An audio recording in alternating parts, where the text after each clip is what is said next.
home. We still have 8 of them here in either our quarantine unit or in the biocontainment unit.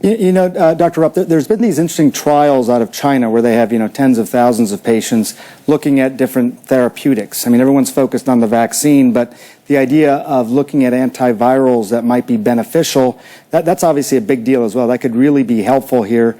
They're conducting trials in Nebraska as well. Have you learned anything? Is there something that you think it looks promising?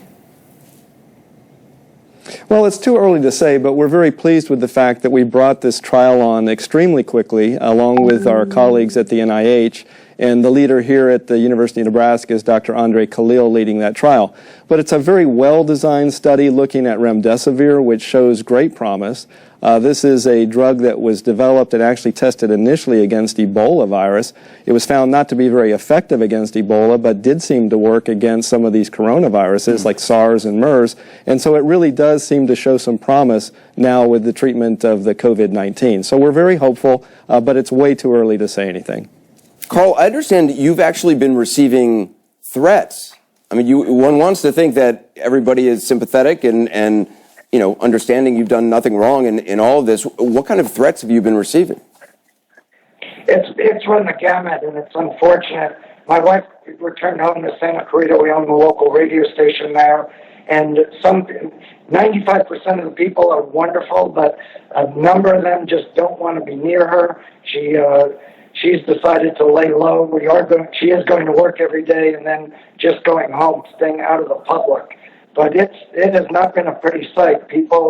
There's some people out there that didn't want us to come home from Japan, and I think they felt that we were going to spread the virus throughout the United States.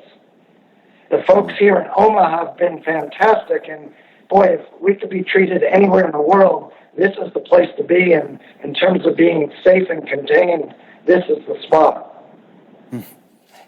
Doctor, we've already been getting some emails from people who say, well, look, if this is something that, even if it gets big, and for most people, it will not be a big deal. The fatality rates will be in the, low, whatever they end up being. Why is this such a concern? I mean, is too much being made about this if it's something in the category of a bad flu or even a not so bad flu?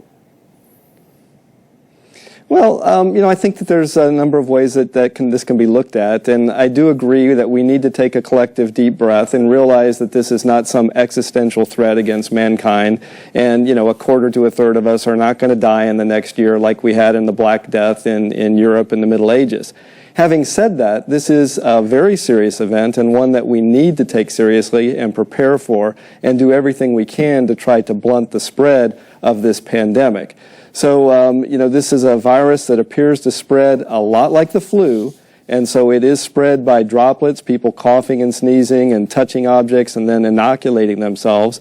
And it does have serious ramifications, even if the death rate is, less than 1%. When you're talking about millions of potential infections, this could be resulting in hundreds of thousands of deaths. So this is something that we do need to be taking seriously. We do need to be preparing for it and doing everything that we can until we develop a vaccine or medications to slow down its progression and to blunt the effects of this.